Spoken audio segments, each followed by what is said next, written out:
एक राज्य में एक राजा राज करता था।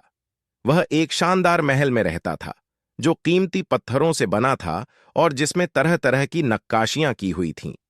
महल इतना सुंदर था कि उसके चर्चे दूर दूर तक फैले हुए थे। उसके महल के मुकाबले का महल आसपास के किसी भी राज्य के राजा के पास नहीं था।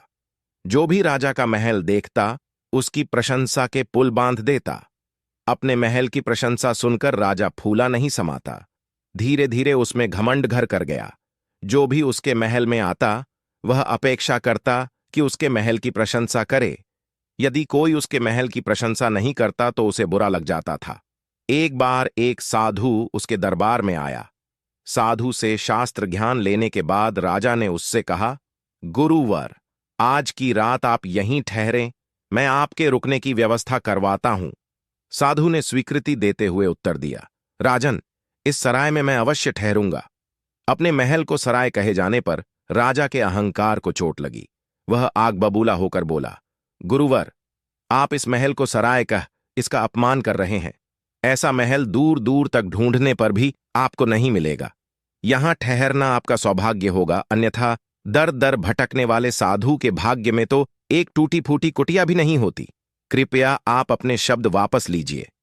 साधु मुस्कुराते हुए बोला, राजन, जो सत्य है मैंने वही कहा। मैं अपने शब्द वापस नहीं लूंगा। ये मेरी दृष्टि में एक सराय ही है। यदि ऐसा है तो सिद्ध करके दिखाइए। राजा ने साधु को चुनौती दी। ठीक है, मेरे एक प्रश्न का उत्तर दो, साधु ने कहा। पूछिए। आपसे पहले यह महल किसका था? मेरे पिताश्री का। उसके पहले? उनके पिताश्री अर्थात मेरे दादाश्री का। उसके पहले? उनके पिताश्री। इस महल का इतिहास बहुत पुराना है, राजा ने बताया। साधु ने कहा, आपकी बात ही सिद्ध करती है राजन कि यह महल एक सराय है जिसमें आपकी पीढ़ियां रहती आ रही हैं। आपके दादाश्री भी रहे, उसके बाद आपके पिताश्री, फिर उन्हें इसे छोड़कर जाना पड़ा, ठीक वैसे ही जैसे सराय में कुछ दिन रहने के बाद उसे छोड़कर जाना पड़ता है।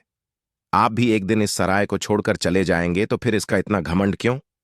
साधु की बात सुनकर राजा बहुत प्रभावित हुआ। उसकी आंखों पर पड़ा घमंड का पर्दा उठ गया। वह हाथ जोड़कर साधु से बोला, गुरुवर, आपने आज सत्य से मेरा सामना करवाया।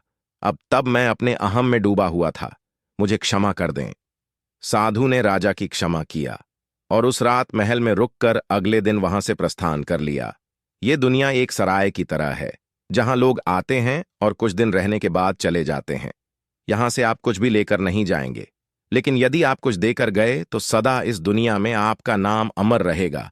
इसलिए अच्छे कर्म कीजिए, लोगों की सेवा कीजिए और इस दुनिया को बेहतर बनाने में अपना योगदान दीजिए।